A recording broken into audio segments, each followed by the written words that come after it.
Hello, everybody, and welcome to this very exciting event about the book All We Can Save. I have the book here in front of me. My name is Kate Orff, and I'm a professor at Columbia's Graduate School of Architecture, Planning, Preservation. And I have the distinct honor of welcoming the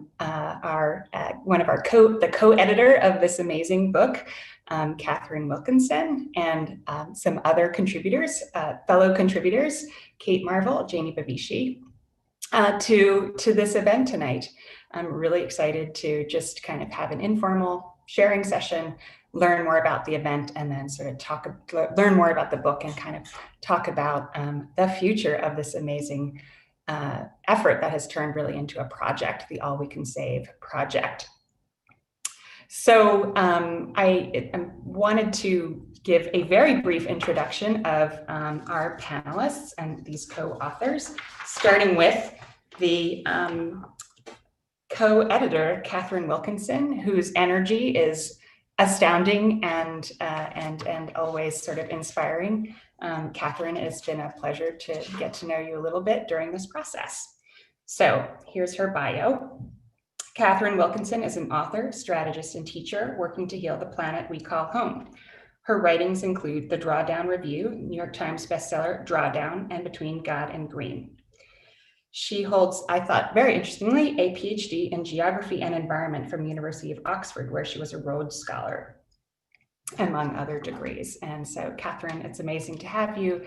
And I know your fearless co-editor, Ayanna Elizabeth Johnson, is someone who is so powerful in this space. And we're all kind of rooting for both of you in this incredible initiative that you have started. So we are also joined today by Kate Marvel, who is a climate scientist and writer living in New York City. She has a doctorate in astrophysics, and interestingly, she wrote in her bio, and she knows Earth is the best place in the entire universe. Kate is also a teacher at Columbia University. And we also have Janie Bavishi, who leads New York City's efforts to prepare for the impacts of climate change. She's previously worked in New Orleans, Louisiana, and Honolulu, Hawaii, and her essay in the book very beautifully weaves together stories of these three places. So I'm so excited that we're having this event now, and today when we were scheduling it, it was like, let's push it towards after inauguration, and no one could have imagined the sort of chain of events that happened in between that moment when we thought to convene this group and the inauguration yesterday. So it's very exciting to be gathered. It feels like a breath of fresh air, a moment really to think, to be positive, and to sort of imagine in a more expansive way exactly as All We Can Save does about our future together on the Earth, on the planet, and think big about infrastructure and how we can work together. So the structure and flow of this evening is Catherine will be giving a very, very thick introduction to the book and the concepts, followed by the three of us, our contributors, and then we'll have a question and answer session towards the end. So if you have questions, you can type them into the Q&A box. So without any further ado, Catherine, I invite you to share your vision and your work on All We Can Save with all of us. Thank you. Thank you so much, Kate. It's really good to be with you all, even though I can't see you. I can feel the group that is gathered tonight. Kate, you're very kind. I feel like I was a little obnoxious as an editor, so I'm glad that that didn't tarnish my reputation too much. And I'm also really glad to be having this conversation after the inauguration and really what feels like a new day for climate action, solutions, justice in this country. There were so many remarkable things that happened yesterday, but I thought it was quite astounding that in the inaugural address, the planet itself was quoted. That was I think, quite a remarkable first. I want to begin with the words that actually open the book, All We Can Save. It's a closing stanza of a poem by Adrienne Rich called Natural Resources. And she writes, "My heart is moved by all I cannot save. So much has been destroyed. I have to cast my lot with those who age after age perversely, with no extraordinary power, reconstitute the world." And that stanza of that poem, as you have probably gathered, really unlocked the title that this book came to claim as its own. There are 41 essays, 17 poems, and original art in this collection. So it was very hard to find a title that was adequately expansive, and that didn't fall into either of those classic traps and I think fundamental failings of climate communication, which is either utter doom and gloom or Pollyanna optimism. And the title where we landed, All We Can Save, we felt has an honesty about where we are without losing a gaze towards what is still possible. And of course, the shift from that line in Adrienne Rich's poem, All I Cannot Save, to All That We Still Can. And to get there, right, to get to all we can save, it's going to take linking arms, and it's going to take what we named in the subtitle of the book, which is Truth, Courage, and Solutions. And all three of the pieces by both Kates and one Janie really bring all three of those things in spades. So I'm really excited for each of them to share a bit about their pieces and perspectives tonight. This book actually has its origins in a rage hike. I had been thinking for some time about the need for a collection like this, but like a lot of ideas, they sort of sit on the shelf and get kicked around, but they don't really go anywhere. And Ayana Elizabeth Johnson and I found ourselves kind of co-facilitating a roundtable on climate solutions during a summit at the Aspen Institute. And the gathering sort of struck us anew in a lack of diversity of voices, or a sidelining of more diverse voices. And at some point, we strapped up our hiking boots and went on a rage hike along the Roaring Fork River and kind of through these incredible aspen trees. And we were grappling with the moment that we were in, and the leadership crisis that is at the heart of the climate crisis, and the shortchanging that we see happening so much in the movement for women. A shortage of credit, a shortage of funding, a shortage of resources, less access to microphones, platforms, you name it. In literally every sector where climate decision-making is happening, there is not gender equal representation. And in some of those sectors, very, very far from gender equal representation. And Ayana and I both firmly believe that if we're going to transform society, in large part this decade, right? Science has made very clear that that is the task at hand. It's going to take transformational leadership to do that work. And we believe that that is leadership that is both more characteristically feminine and also more committedly feminist. So we've come to think about the work that we do together as celebrating, shouting from the rafters, and ultimately supporting and nurturing a feminist climate renaissance. And it's worth noting right here at the beginning that that is not limited to any gender. It just so happens that we are seeing women bring to the movement in droves this upwelling of compassion, care, connection, community building, creativity, collaboration, and deep commitment to justice. And the aim of this book is to support, to accelerate the shift in not only who is leading, but how we lead in this critical moment for life on Earth. So we're not suggesting by any means that we need only women, but that we do need a full spectrum of climate leadership and all of the diverse superpowers and ways of change making that we can get.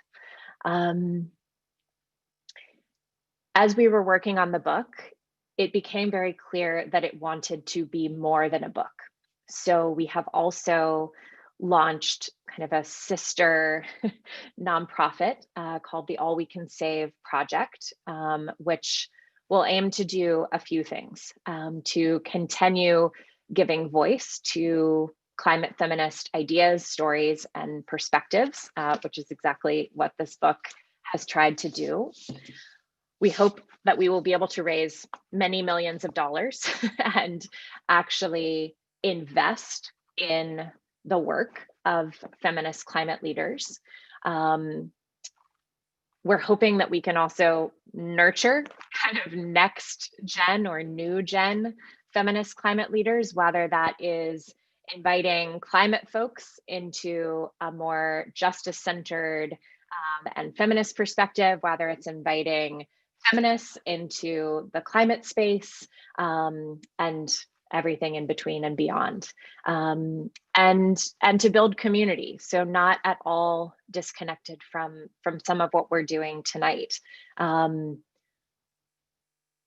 All movements for social change depend on a relational strength in the movement.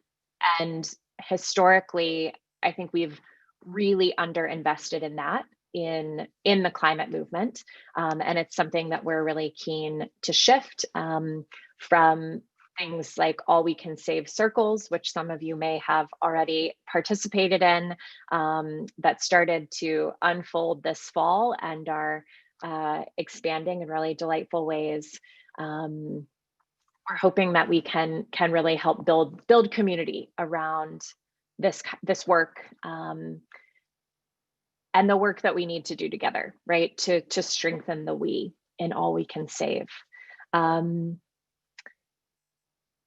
think, Kate, I will leave that there. That feels like enough context. And let's have Janie join the conversation to share a bit about her piece and some of her insights.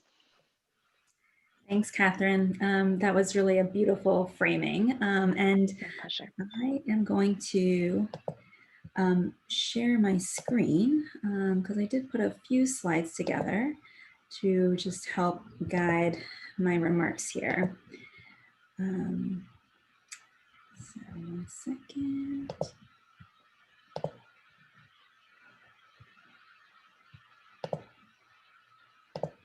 All right.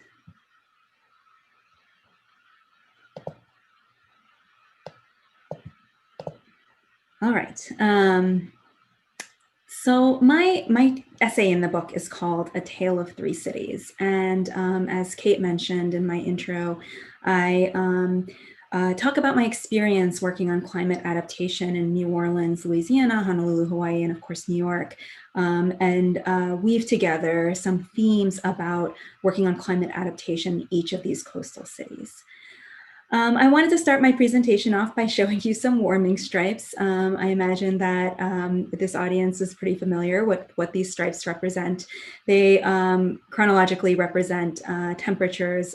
Here I'm showing the global scale, the temperatures in the US, and then locally here in New York over a period of about 100 years. And the trend is clear.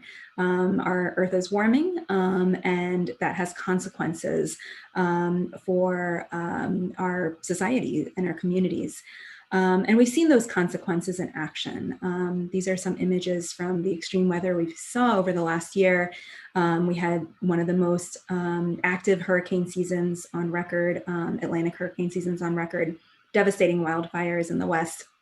And one of the hottest years we've ever seen on record, only 0.02 of a degree cooler than 2016, which is the hottest year on record. And so as we work in the field of climate change to decarbonize our economy, we must also work to prepare for the impacts that we know we cannot avoid because of what the trends have been, and because of the fact that our action on climate is coming later than it needed to have avoided these impacts. And so I wanted to tell the story of what I've learned from working on adaptation in these three cities, like I said. I start with New Orleans. And, I should mention that because the essay is based on my experiences in these cities, they are really snapshots in time. And I haven't necessarily followed the work in these cities beyond these snapshots. So I just want to be clear about what I'm able to represent here. But this picture that I have on the screen is an image of the infamous green dot map, as it became known as over the years. It was a map that was shown at the mayor-appointed Bring New Orleans Back Commission meeting back in 2006. It was really the first time New Orleans residents that were eager to hear about recovery and rebuilding in their city were hearing about the city's plans for how that recovery would unfold. And the green dots here represent neighborhoods that were low-lying neighborhoods, in many cases, long-established African-American neighborhoods that were designated and announced for the first time at this meeting as neighborhoods that would be returned to green space. So the implication was that people living in these neighborhoods would not be able to rebuild, and they would have to move. As you can imagine, this news was not well received, especially because there had been no community engagement done in advance of this map being presented. And so the mayor quickly realized the political fallout from this plan and changed course and declared a few weeks later that no community would be off limits. Instead, the US Army Corps ended up building a $14 billion complex levee system to protect every community in the city. I'll come back to that levee system in a second, but by changing course, I think questions still remained about whether these neighborhoods were safe to live in. And that question never really got resolved. A great geographer in New Orleans, Richard Campanella, who works at Tulane, ended up calling this the great footprint debate. He juxtaposed the social stance from the scientific stance. The science said that some of these neighborhoods were not safe to live in over the long term, and scientifically, based on the projections, it made sense to leave them. The social stance was that it was unfair to require communities that had very established roots in these places to leave, and what did it mean for their assets and their well-being and the fabric of their communities that they came so heavily to rely on. That was never resolved. And like I said, the levee system was built. Just recently, a few years ago, the Army Corps has said that the levee system will only protect from hurricane force storm surge until 2023. And so there's still an open question about how to protect these communities in the long term. And I think that the story also gets just to the question about where are we going to be able to live in the long term, and then which communities will we have to end up leaving. I then talked about my experience in Honolulu. I worked in Honolulu on a public-private partnership to pursue multi-sectoral solutions to climate change and disaster risk reduction. And I was also involved in a project to bring together different stakeholders in the tourism industry to figure out how to provide long-term protections and adaptation solutions in Waikiki Beach. Waikiki Beach brings in about 42% of the state's tourism revenue, $2 billion a year. So it's an incredibly important economic engine economically. It is also very, very susceptible to coastal erosion. This image that I'm showing here is a Google Earth image that highlights some of the natural streams and natural wetlands that used to exist in this area. Some of the areas shaded in green were actually taro fields and taro patches before the development that you can see here took place. Here the story is really about trying to chase an ever-changing challenge and not knowing exactly how much time the solutions that we're pursuing will be able to buy. So, you know, there are some complexities in terms of the types of solutions that can protect Waikiki Beach and whether or not they will actually be able to preserve some of the recreational amenities that Waikiki Beach has come to be known for. For example, if you build breakwaters out in Waikiki Beach, it will actually have the impact of breaking the surf, which, as you may all know, Waikiki Beach, of course, is known for. And so there's some challenges in exactly the types of solutions, but then there are also challenges in both paying for those solutions and, like I said, understanding exactly how long those solutions will last and how much time those solutions will present the beach. And if ultimately those solutions can keep up with the rate of erosion that the beach is experiencing due to sea level rise, or if much more bolder actions must be taken to either preserve the beach or accept that the beach cannot be preserved. And so, you know, I think that the lesson that I learned in Honolulu is that adaptation is a process. There are some short-term solutions, some short-term investments being made in building some jetties that will keep the sand in place and keep it from eroding on the beach. We will see how long those solutions provide the beach.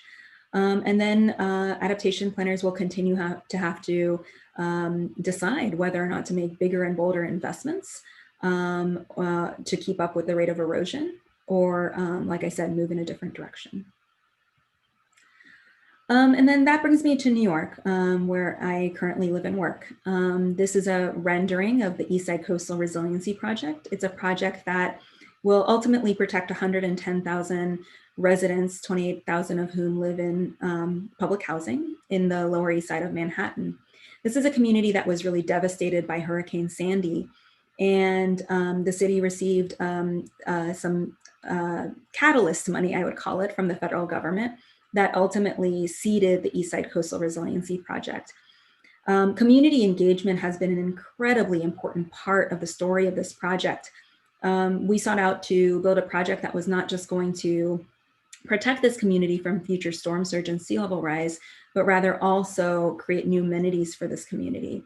The community told us that they wanted to make sure that they had better waterfront access. So we're replacing the rickety bridges that cross the FDR into the East River Park with universally accessible bridges, which will create a much more welcoming entrance into the park and will be more accommodating for wheelchairs and strollers. The community also said that currently the park has many amenities, fields and tracks and courts, but they're all fenced off, and there aren't really those interstitial spaces where families can gather and have picnics and just be with each other outside. So we're making sure that we're building those kinds of spaces into the new park that will be built here. The flood protection will be at the water's edge. So when you're in the park, you actually won't even see it. The park will be built higher than it is now. And one of our goals for the project was to ensure that we don't wall ourselves off from the water, that the flood protection is really integrated into the waterfront. So our goal here was, and I think the lesson here is that we can realize the potential of transforming our communities with investments that we're making in climate adaptation, and really achieve multiple benefits, and really achieve community-driven planning process that allow communities to thrive and be more vibrant in the face of climate change. So as I reflect on all of these experiences and think about the future of coastal cities, I think there are a couple of lessons that really stand out to me. One is that we really need to be mainstreaming the incorporation or consideration of future climate risks into everything we do. This image here is one that we use in New York City as we talk about our work of a multi-layered strategy. We've got coastal strategies at the waterfront's edge. We have 520 miles of coastline here in New York, so those are important. But we're also accounting for future climate risks in buildings, infrastructure, and then finally equipping our residents and businesses to make more informed decisions in the face of climate change. But this is the kind of strategy that I think all cities must employ. We need to be thinking about climate risks in every land use decision, in every housing development, and every infrastructure decision. We also need to make sure that we're being driven by equity and inclusion. The reason that we focus on systems like coastal infrastructure, buildings, and infrastructure is so that we don't have to burden residents with the responsibility or the expectation that they will bounce back after every disaster. If we build more infrastructure systems, if we build more resilient systems, we will be able to absorb the shock of those extreme events there rather than be relying on residents themselves to bounce back. And then, I think another important piece of this is just the question of how we pay for this work. Two of the cities that I talked about, the adaptation solutions that they ended up implementing required billions of dollars of federal dollars to flow after disasters. Honolulu, in that case, they ended up taxing coastal businesses in Waikiki in order to pay for the groins that they're building, the rock jetties that they're building. And so, I think there's a question about how we pay for it and when the support from the federal government comes into play. We really need to be able to access federal dollars in advance of a disaster to take this action that's inherently proactive rather than in reactively after a disaster. So I think I will leave it there and pass it off to the next presenter, but I look forward to the discussion.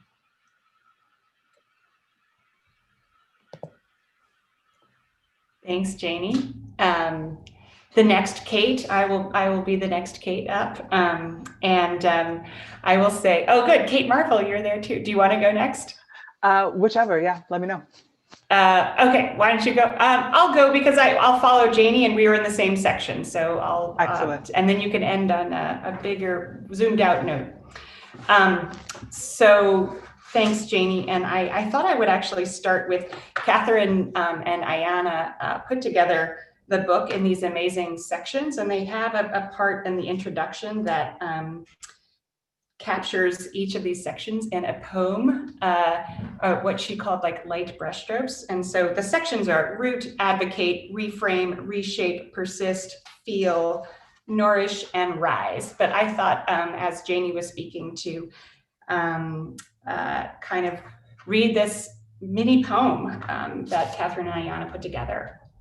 Problems embedded in the contours of cities, transport, infrastructure, capitalism, coastlines and landscapes where human nature meet, much to reconsider, rend, invert, and remake.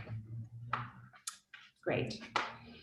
So Catherine mentioned that she was a tough editor, and that's mostly because I put in maybe 10 pages and 15 images, and there are no images in this book. So I thought to kind of take a leap and actually just read my text from the book and throw it out there. And it's about a 7-minute segment.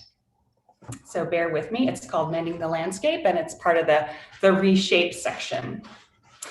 My hometown, Crofton, Maryland, is typical of many middle-class developments of the 1960s with its wide streets, single-family houses, 2-car garages, and of course, a golf course. A frontier suburb on former farmland, it was a pleasant, considered, and rather unremarkable setting. It was also a local harbinger of global change. car-centric logic increasing auto emissions, standalone homes demanding large loads of electricity, and sprawl accelerating habitat fragmentation. During my lifetime, our neighborhood ponds stopped freezing over for ice skating in the winter, became choked with algae in the summer, and eventually dried up for 2 years straight, filling with bird and fish carcasses and alarming local residents. Fueled by subsidized gasoline and publicly funded road networks, the carbon-intensive backdrop of suburban sprawl has reached its zenith in the United States and has been replicated around the world in various forms for the past decades.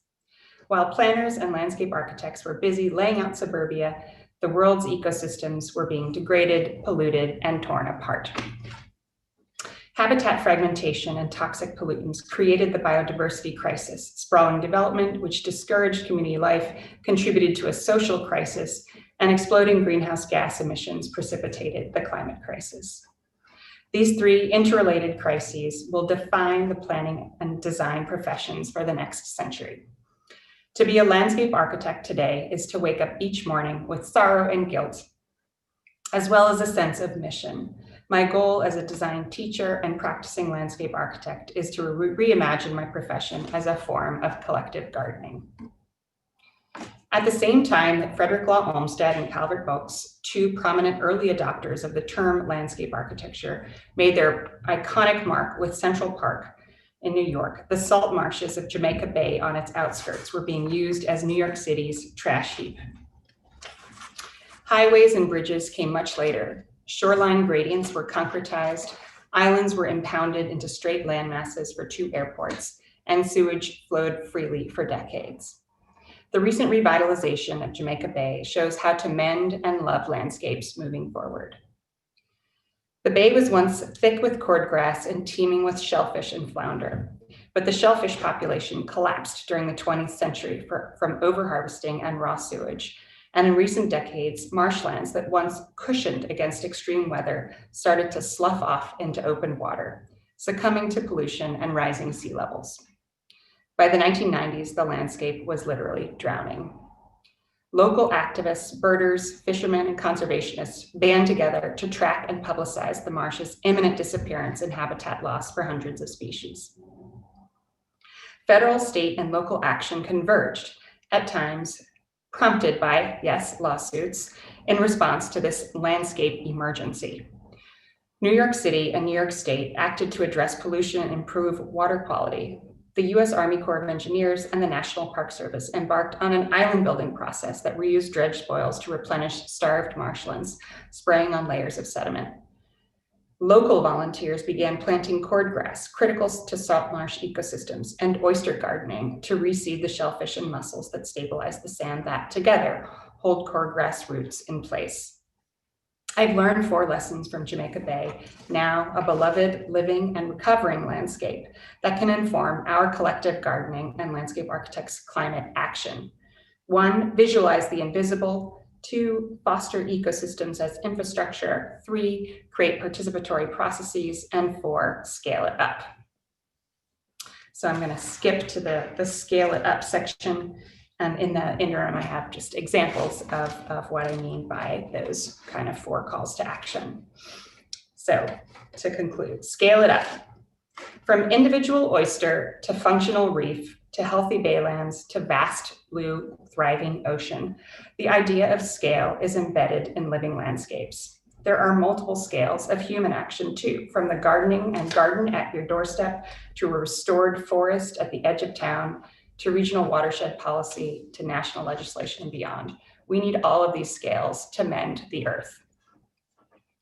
It's time to redesign the mighty Mississippi as a living river system, reconnecting the river with its floodplain and coastal basins. The Dutch have implemented a Room for the River program along the Rhine, aimed at giving the river more space and ability to cope with high volumes of water.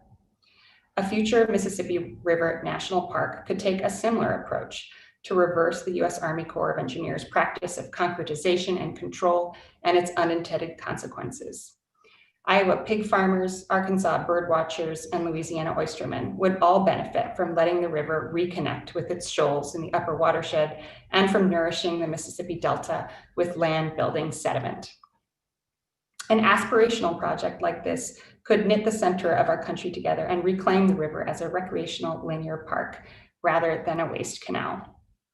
The Mississippi helped build this country. We need her help again in the climate crisis.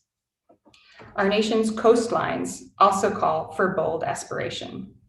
Today, the National Flood Insurance Program provides funds to rebuild flooded properties exactly and where they are, often putting people back in harm's way. Rather than being an instrument for equitable adaptation, disaster response, and managed retreat from rising rivers and seas, it exacerbates the income divide by giving payouts to already wealthy homeowners, sometimes even for vacation home. What's more, the flood insurance program is already over $20 billion in debt. In its place, we need a federal buyout policy that enables families to choose proactively to move. Research has shown that many people want to and feel proud to leave their land in buyout programs and are willing to give it back to Mother Nature. Let's embrace a fresh vision for an interconnected and publicly owned American national shoreway, which could be made possible by encouraging retreat, funding equitable relocation, and rebuilding protective shorelines as linear parks that maximize public access at the water's edge. Mending the fabric of the physical landscape at a local scale, as in Jamaica Bay, or at a regional scale, as a Mississippi River National Park would show us a way forward. Reviving our nation's green-blue infrastructure is the collective work of our time. Stitching ecological connections is good for vibrant and healthy communities, animals with migratory lifelines, food systems supported by living soils, and the global carbon cycle and climate. Mending some things will also require tearing up and dismantling others. Equitably unbuilding places in harm's way, depaving roads, blowing up dams, ripping out concretized street channels, jackhammering asphalt, and cutting down sterile seawalls that push risk downstream. Acts of design contend to the rights of the channelized river, the clam in the muck, and the climate migrant to survive and thrive. It's time to get our hands in the mud. Let's actively love and mend our messy, swampy, dusty, busted up landscapes. The tide pools for darting crabs, dark forests for scarlet tanagers, dead trees for owls and bats, thick grassy dunes for nesting plovers. Tending to and dwelling among our living landscapes can start small. Plastic pickups, piling up logs for habitat, gardening with oysters, and pulling invasive ivy from that patch of tulip trees down the block. We face a global landscape emergency. Let's knit what we can back together. And that's the end of my passage. And I'll kick it over to Kate Marvel, and just say that one of the other amazing things that Ayana and Catherine did with this book is intersperse poems and sketches and drawings. And I was so incredibly excited to read lots of poems about mud and dirt. And there's always a new thing when you open up the book. So Kate, I'll kick it to you. Hello, hi. So thank you so much, Kate. So I guess I'll start by introducing myself. I am a research scientist at NASA Goddard Institute for Space Studies, and I teach in the MA program in Climate and Society at Columbia. So I think a lot about climate change. Real quick, I don't see your camera. If you could just, there we go. Okay, can you see me now? Okay, all right, great. Okay, so did you hear that though? Yes. All right, awesome. Okay, yeah, I think a lot about climate change, and I have a lot of feelings, and some of these feelings are informed by my background in astrophysics, because when you study the entire universe, you learn very quickly that other planets are garbage. Space looks pretty and it's really cool, but fundamentally it wants to kill you. And so the fact that we live here on the only good planet, it fills me with wonder and gratitude. But being a scientist, there is another narrative that I hear. And that's a really reductive narrative that, oh, science will save us. All we have to do is sit back and wait and await a techno-utopia that's going to be given to us by billionaires or the free market or some nebulous thing called innovation. And kind of a subset of that science will save us narrative is something called geoengineering, which is the notion that, well, modifying the climate inadvertently has gone so well, we should just modify it deliberately.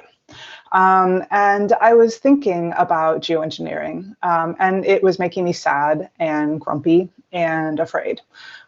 So I wanted to talk in this essay about all of these feelings, about this sense of wonder and hope and gratitude and thankfulness, and also this fear and grumpiness about techno solutions. And I love this planet, and I think I love it in all of its complexity. So what I wanted to do in this essay was talk about the complexity of the planet as a cautionary tale, but also something that we should really celebrate. So I'm just going to read the first couple pages of this essay, and it's called A Handful of Dust. It rains in the Amazon because the trees want it to. There is plenty of moisture in the oceans that surround the continent, but there is also a hidden reservoir on the land, feeding an invisible river that flows upward to the sky. The water held in the soil is lifted up by the bodies of the trees and lost to the atmosphere through the surfaces of their leaves. The local sky plumps with moisture, primed for the arrival of the seasonal rains driven by the annual back and forth march of the sun's rays. As the scientist Alex Hall puts it, the trees are co-conspiring with the sky to attract an earlier monsoon.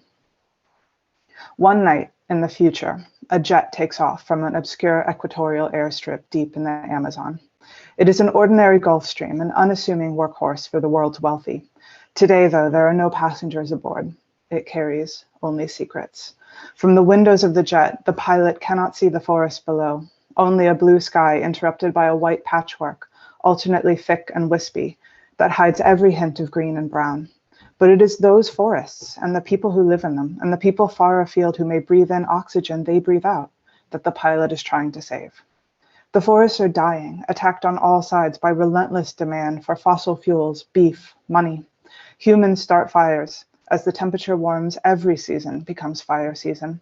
As the atmosphere is larded with carbon dioxide, the plants of the Amazon do not need to open the pores on their leaves quite so much to take in the gases they need. These shrunken pores expel less water into the atmosphere.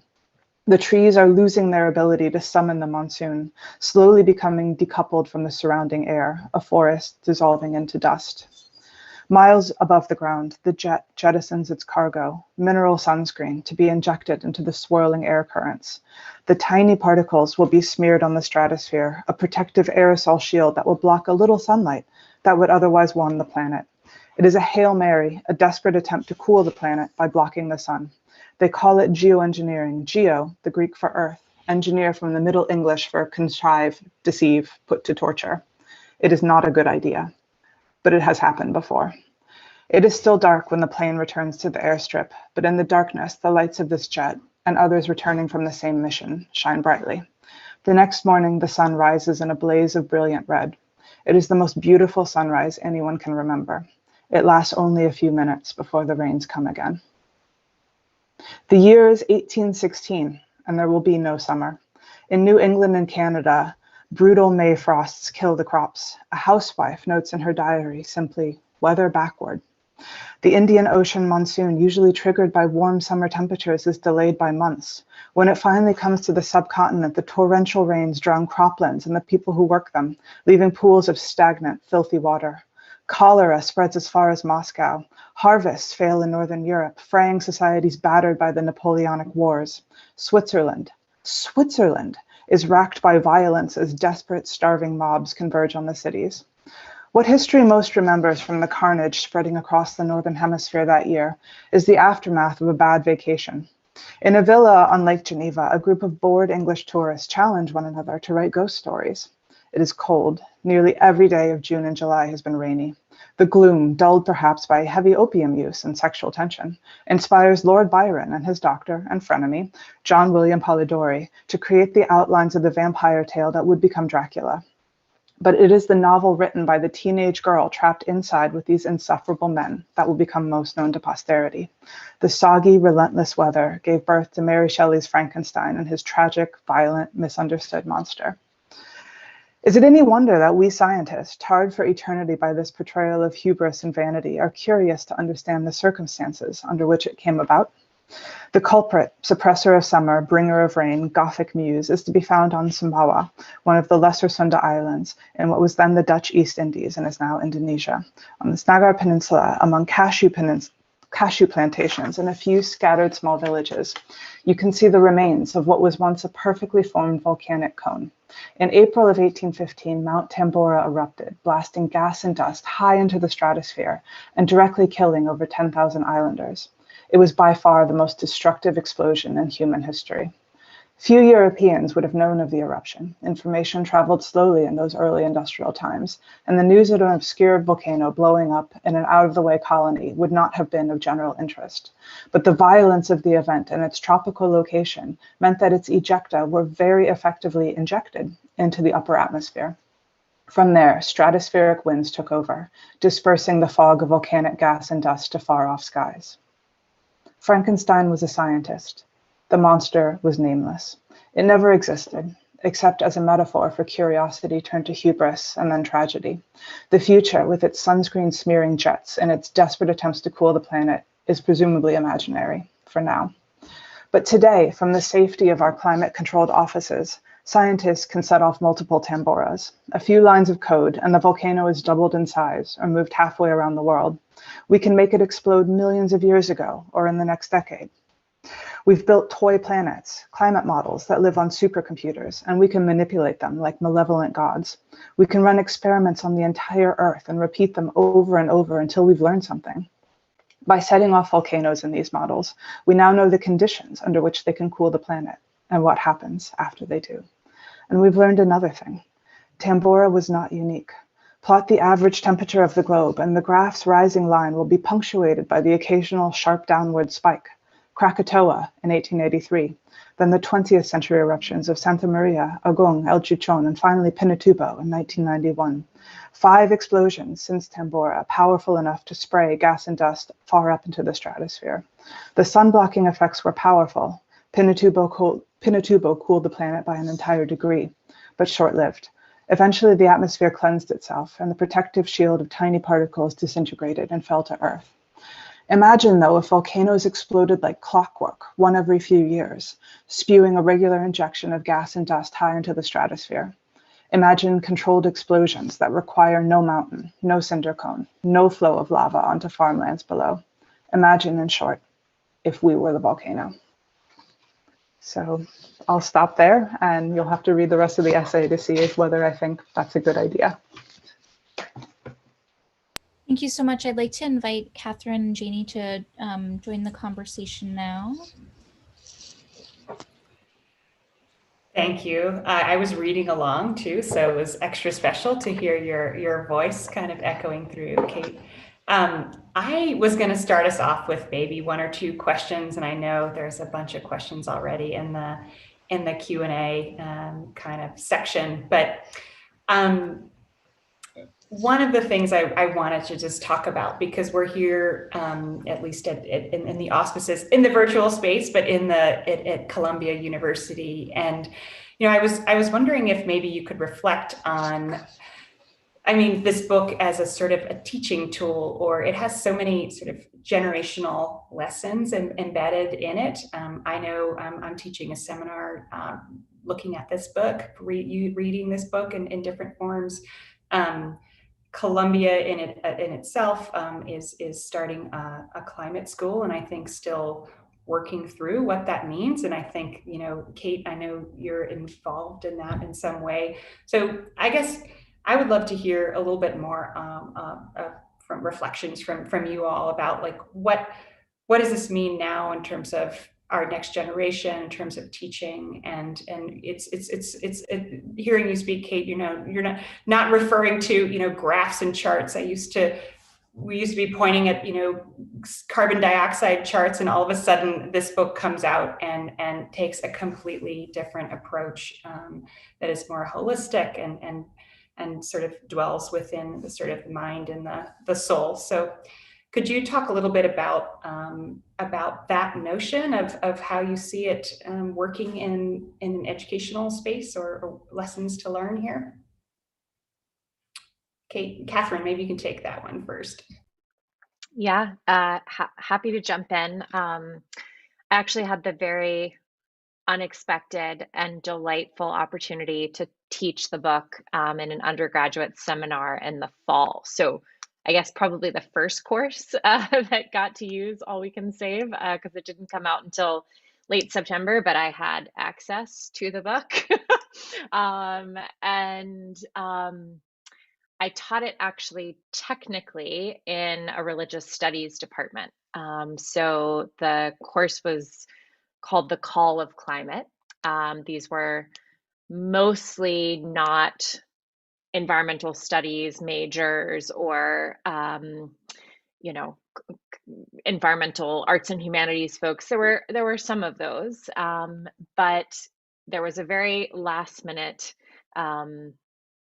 issue with a professor who suddenly couldn't teach this last semester. So there were a bunch of kids who ended up in this class but hadn't really chosen it, which was quite interesting, actually. And there were some wonderful things that happened. One of the young women in the class, when we had our first week of reading the book, and she read the begin, which kind of in not too many pages maps out the intersection of climate and gender equality, among other things.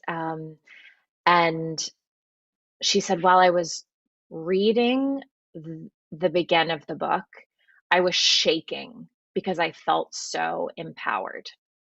And what happened over the course of the semester is that I just watched all of these young people go from kind of hanging on the sidelines, right, for the most part, of the climate movement, kind of thinking like, well, that's definitely a thing that's an issue, but like, it's not my issue, or I don't know how to engage with that. I don't know what the meaning of my voice would be in this space, and to sort of build a relationship with climate justice and with what it means to work towards a livable future, and to realize that, yes, this is about science, and yes, this is about policy, and it's about engineering, but it's also about psychology, and it's about the arts, and it's that there are so many ways in to working on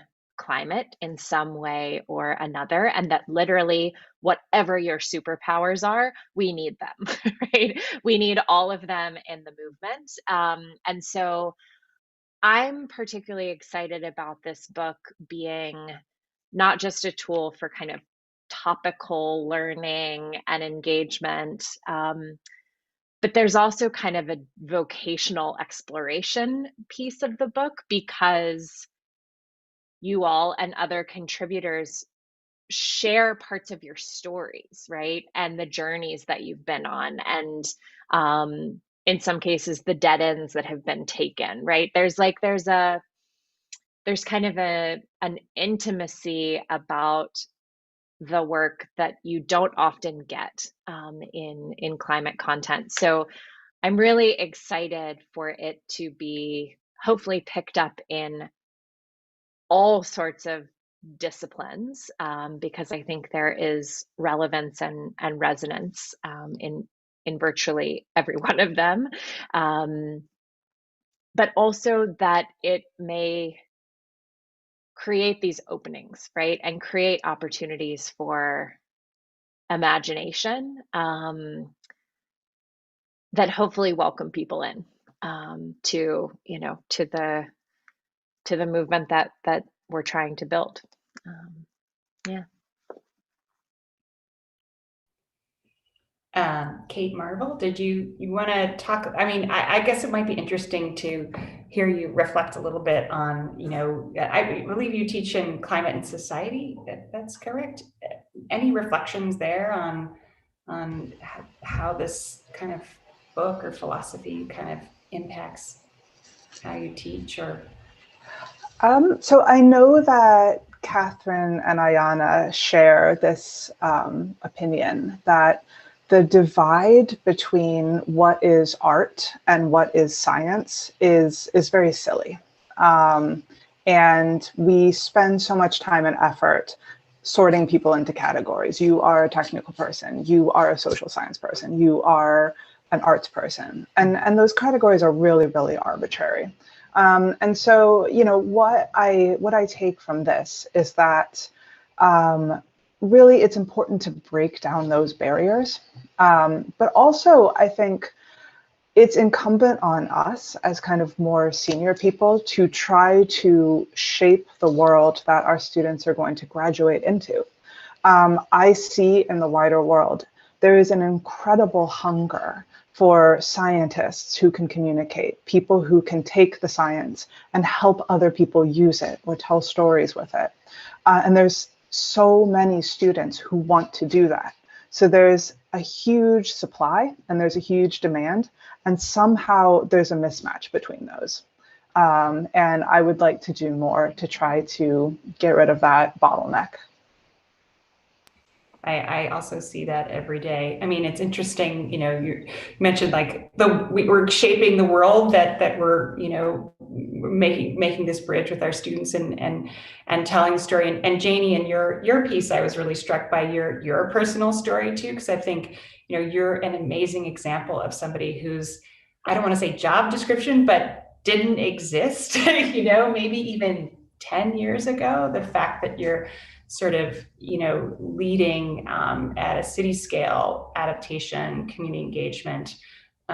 This is kind of a whole new sort of sets of skills that somehow you've managed to combine. So I guess I'd be also interested in hearing from you, because your talk also stressed community engagement and communication of some of these issues. If you know, what are do you think some of the qualities that kind of contributed to, into some degree, like defining your own path and sort of being able to sort of chart this path of like a resilience expert, a resilience officer, if you will, in a governmental context?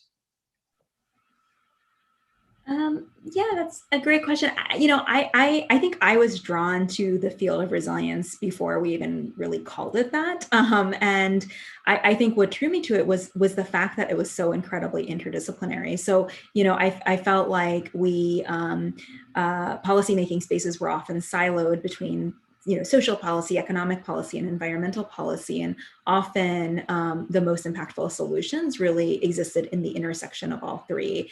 And disasters at first, and then a more long-term view on climate change gave me a lens to actually sort of sit in that intersection and think about policy more holistically, which is what attracted me to it. But I think it really, that experience really builds on Kate's point about breaking down silos between disciplines and thinking about the work of addressing and confronting the climate crisis really requires holistic and cross-disciplinary solutions. And so we need to bring together people of all different skill sets or all different superpowers, as Catherine says. And I think, you know, just to reflect on your previous question, I'm not a teacher, but and haven't taught the book, but I think I've had my own teachable moments that have been spurred by the book. And I just want to share one, because it was so interesting for me, and I continue to reflect on it, even though it happened, you know, about 6 weeks ago. So I was on one of these kinds of panels with another co-author, Sarah Miller, who wrote a great essay in the book about talking to real estate agents in Miami as if she was going to buy a home, and asking the question about sea level rise impacts and really not ever getting a very straight answer. And it led to this conversation on the panel where, you know, she said, well, if I met a chief resilience officer at a party, I wouldn't think they're a bad person, but like essentially sort of alluding to the fact that the work of resilience was potentially, or adaptation was potentially, getting in the way of the work of decarbonization, right? Like if we put too much faith in the work of resilience, if we put too much stock in it, then are we really convincing ourselves that we don't have to take other kinds of climate action? And it was such an interesting moment for me. I had never heard that perception before. And so like even that conversation really made me step back and reflect and think, well, am I a bad person? Like, am I doing the work that needs to be done? And you know, and obviously it was more nuanced than that, but it really has led to these conversations that I typically have not encountered in my in the course of my career and in my day-to-day work. And I just, they're thought-provoking. You know, they're making me better at communicating my work, and I hope will eventually make me more effective at doing my work. So I just wanted to share that tidbit, because I feel like I've just had my own experiences of learning from the process of this book, beyond writing the essay, but actually just sharing perspectives with the other authors. Great. And, you know, I do feel like the other silo, Heather McGee has a great quote in the book. Maybe Catherine, you remember it, but I was trying to, but it's something about climate and democracy as the answer to both. I mean, what do you recall the full quote? Yeah, she says that climate and inequality are the great challenges of our time. I'm paraphrasing slightly, and more democracy is the answer to both. Which feels very apt. Feels very apt right now. Moment. Yeah. And so, you know, I know actually, I think we should. Yeah. Shall I? There are 3 questions that I'd love Okay, great. to find. Thanks, Lila. I think that they all go really, really well together. So I want to mention that we have a little girl named Naomi who's on the call, and she'd like to know how girls can save the planet. And I think that she asked that question right as Catherine was mentioning that finding your superpower is the most important thing. Like, anyone can do their work, but there are a couple of questions in addition to Naomi's that I want to combine. And Shivani says, I didn't study climate sustainability while I was in college, and now that I want to be a part of the movement in some way, I don't know how to, I don't feel like I have a path. How do you recommend someone wanting to switch paths begin their path? How do you find your superpower? But I want to combine that with another question from Krista, who says, specifically for Janie, but I think that the whole group could answer this. You mentioned that community engagement is critical to successful adaptation. What was the most effective community engagement activity, vehicle, method that you and your colleagues used to ensure community buy-in and equity? Just on the lines of democracy there, I think that those kind of like, how do we engage as a community? How do we find our paths? These are pretty major questions. we are really going for the big fish tonight, I will say. All in one. Yeah. All in one. I can jump in with a couple thoughts on the first two, but I don't think I'm going to have the entire answers by any stretch of the imagination. But I think the first thing I will say is that girls are saving the planet. I mean, the leadership of girls and very young women has totally transformed the climate movement in the last 2-3 years. And what I love about the way that they are doing the work is that it is incredibly collaborative. So I would say the best thing to do is to find another girl and another girl and another girl who all are either already engaged in this work or want to be, because there's like a welcoming in that folks are doing that I think is incredibly inspiring and incredibly necessary. And they are bringing their kind of skills and talents and passions to the movement, right? If they're great artists, they're making art. If they're great speakers, they're speaking. If they're passionate about education, they're cajoling schools into teaching climate science and solutions. So I think don't try to go it alone is maybe the way to sum that up. And similarly, I think on finding your way in, I will say that I majored in religious studies as an undergrad. So I also was not, a like sanctioned climate expert at 22. I did end up deciding to go to grad school so that I could learn more deeply and do some research in the field. But I think being an interdisciplinarian is a really helpful and awesome thing in this space. I mean, Kate was talking about some of those dynamics. We need people who can help sort of turn the kaleidoscope. And so I would say, don't sort of think that you have to abandon the area that you've been really interested and passionate about, but think about kind of where that might piece into the movement. And again, I'll sort of speak from experience that before I ever had a job in climate, I was organizing, right, and involved in student activism. And that can be a great way to learn to get connected with folks who do kind of do their day jobs in the space in one way or another. So I think also don't feel like you have to pay your rent by working on climate change to get started. But joining a group or a campaign or a project within the movement can be a really good way to start.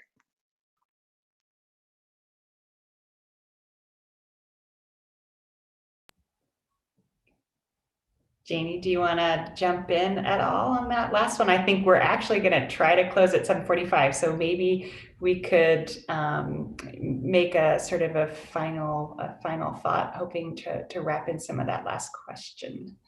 Sure, I'm happy to. I mean, just building off of Catherine's point, I think that if I reflect over my different experiences in climate adaptation, the thread has been that my job is to bring people together, people who often don't come from the same discipline, share the same perspective, or even speak the same language. And so, I think it's just really important to say and acknowledge that facilitation and convening people and actually getting to actionable outcomes is a skill, right? And I also, as a cultural anthropology and public policy major in college, there were no options to study climate change adaptation or sustainability. Often I get inquiries from students who are trying to make a decision about what kind of grad school program to pursue and whether or not it's helpful to have a climate change degree. And I actually have no idea. In most of my hiring, I can say that I'm not looking at candidates with climate change degrees because a lot of those degree programs are quite new. But to the point about community engagement, I will say there's no recipe, unfortunately, and I think we're still learning a lot about how to engage communities effectively in this work. Community engagement itself is not sort of the only way that we ensure equity in the work. We rely a lot on data, making sure that we are making informed decisions about where to invest and how to invest before we invest. And then of course, we want to make sure people's voices are at the table. I do a lot of listening. I think that's really important. And we're, trying to create spaces where we can really be visionary and imaginative as we're confronting the climate crisis. Like I said, I think the adaptation planner's dream is to be able to realize multiple benefits and not just focus the conversation on what will make this community safe. I think it's really limiting to just talk about safety. And there's a certain resignation to that. So we're trying to be more expansive than that and keep more possibilities on the table. Kate, any words of reflection on the bundle of questions that was presented for the little girl to engagement and beyond? Sure. So I talked a lot about climate models and how I have a toy planet on my computer that I can do unspeakable things to. But the thing about climate change is that it's not happening on my computer. It's happening here, and it's happening in the world that we build for it. And what that means is that every story is a climate story. And climate touches every aspect of life. So whatever you love, whatever you want to do, if you do it well and you do it with an eye toward making the world better, because 5-year-olds grow up and 5-year-olds become somebody's ancestor. And I want to leave a better world for you. And I want you to be able to be a better ancestor and leave a better world for your kids. Well, all right. Thank you so much, my co-conspirators, new friends, I suppose, through this process, and just again, Catherine and Ayana, who's here somewhere. I really just thanks for this gift of bringing us all together. To me, in terms of my own experience, I was one of these people who was made up my own major, tried through something called ecofeminism, pulled together anthropology, environmental science, sculpture. And this was really, a book that I didn't know existed, and somehow would have been quite, would have been such a grounding experience for me at that time. And so I can only hope that others, coming up into school and sort of encountering the world and their role in it, that it can provide some moments of wisdom and inspiration. It is a book that is inspiring and grounded, and thank you guys all so much for participating tonight. So thank you so much, and we'll see Thank everybody. you for hosting us, Kate. You bet. Okay. Thank you.